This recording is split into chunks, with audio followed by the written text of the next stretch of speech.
17 বছরে ভোটার করার সুপারিশ থাকছে না।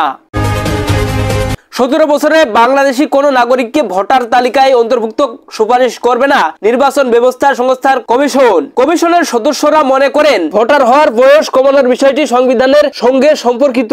এই বিষয়ে সংশোধনের সুপারিশ করার এখতিয়ার সংবিধান সংশোধন কমিশনের নেই। তবে ভোটার তালিকা আইন ও বিধিতে নারী ও পুরুষ ভোটার সংখ্যা পার্থক্য কমিয়ে আনার কয়েকটি সংশোধনের সুপারিশ করছে নির্বাচন ব্যবস্থা সংস্থার কমিশন। এসব সুপারিশ সহ প্রতিবেদন আজ বৃহস্পতিবার বা কাল শুক্রবার ইমেইলে সরকারের কাছে জমা দেবে এই কমিশন। প্রতিবেদন জমার সময় 90 দিন শুক্রবার শেষ হচ্ছে। সংশ্লিষ্ট নির্ভরযোগ্য সূত্র এ তথ্য জানিয়েছে। এ বিষয়ে জানতে চাইলে নির্বাচন ব্যবস্থা সংস্কার কমিশনের প্রধান ডক্টর বদিউল আলম মজুমদার যুগান্তরকে বলেছেন, আমরা প্রতিবেদন চূড়ান্ত করার জন্য কাজ করছি, আশা করছি 2-1 দিনের মধ্যে জমা দিতে পারবো, ইমেইলের মাধ্যমে জমা দেব।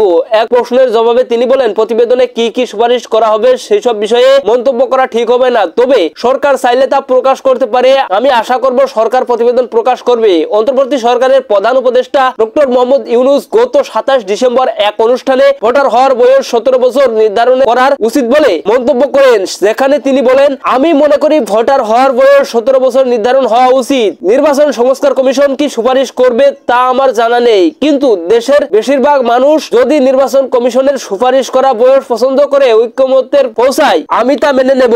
প্রধান উপদেষ্টার এই মন্তব্য নিয়ে রাজনৈতিক দলগুলোর মধ্যে মিশ্র প্রতিক্রিয়া দেখা গেছে। জামায়াতে ইসলামী 17 বছর বয়স নির্ধারণের পক্ষে মত দিয়েছেন, অপরদিকে এই প্রস্তাবের বিপক্ষে প্রতিক্রিয়া জানিয়েছে বিএনপি। নির্বাচন সংস্থার সংস্কার কমিশন সূত্র জানায়, সংস্কারের কমিশনের প্রতিবেদনের চূড়ান্ত পর্যায়ে রয়েছে। ওই প্রতিবেদনে সাংবিধানিক প্রতিষ্ঠান হওয়া সত্ত্বেও নির্বাচন কমিশনকে জবাবদিহিতার আওতায় আনা, নির্বাচন কমিশনের এখতিয়ার ও ক্ষমতা বাড়ানো, ইসির নিজস্ব কর্মকর্তাদের রিটার্নিং অফিসার নিয়োগে প্রাধান্য দেওয়া, সীমানা নির্ধারণে আন্তর্জাতিক মানদণ্ড অনুসরণ, না ভোটের বিধান ফিরিয়ে আনা, অসত্য তথ্য দিয়ে নির্বাচিত হওয়ার পর সংসদ সদস্য বাতিল সহ বেশ কয়েকটি বিষয়ে সুপারিশ করা হচ্ছে। দর্শক, এই ছিল আজকের সর্বশেষ আপডেট নিউজ। সকল প্রকার আপডেট নিউজ সবার আগে পেতে আমাদের চ্যানেলটি সাবস্ক্রাইব করে পাশে থাকুন। ধন্যবাদ সবাইকে। আল্লাহ হাফিজ।